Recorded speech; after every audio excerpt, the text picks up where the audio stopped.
For this presentation, I will be doing a voiceover due to the fact that I cannot read and record myself. Previously on Courage the Cowardly Dog. We interrupt this program to bring you Courage the Cowardly Dog Show, starring Courage the Cowardly Dog! Abandoned as a pup, he was found by Muriel, who lives in the middle of nowhere with her husband, Eustace Bay. But creepy stuff happens in nowhere. It's up to Courage to save his new home. Back to me again. Lovely, isn't it? Hold on. You don't know about this cartoon? Well, let me tell you something. This cartoon aired on November 12th, 1999, and that's way before my time. I'm a 2000s baby, but I love some old school cartoons, though the leading lady of this cartoon is slightly similar to Anne Badstreet, and no, it's not because they both have husbands.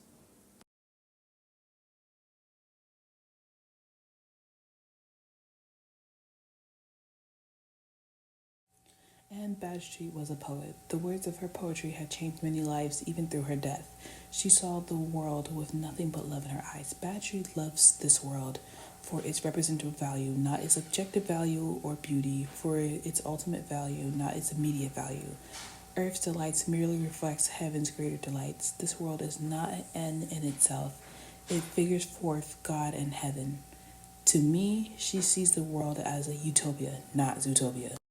She sees the importance of growth in the economy, be it art advancement in technology or human growth, thus showing her thankfulness for the miracles that God has given.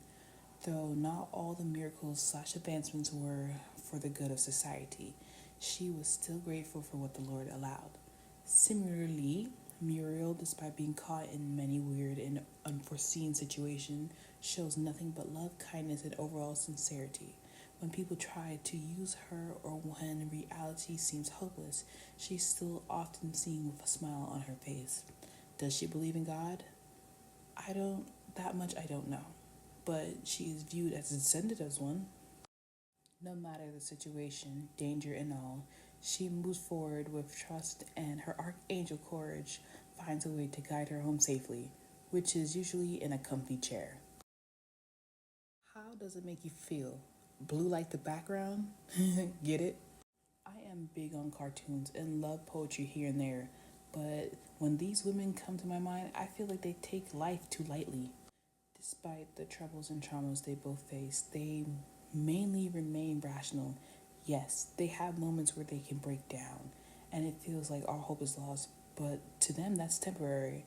They're like feathers hitting the ground just to be picked up by the wind again. Anne had to relocate to a new place. Her granddaughter passed away and even her home burned down. Muriel had moments where she was kidnapped, her home was torn down, and almost had her identity stolen. To a normal person, these events could break a person.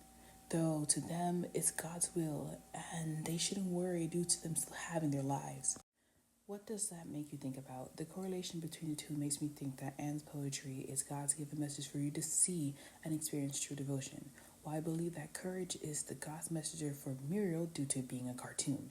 Again, everything that they both experience can again make or break a person, but there's a hidden message in both. For Anne, no matter if you lose something somewhere you thought was safe and called home, a better foundation can be built, and you will not perish. While for Muriel, life will throw you punches, but it's up to you to stay down or fight back. It's perseverance and faith that makes their battles nothing more than a standoff. It's not even close enough to be considered a fight.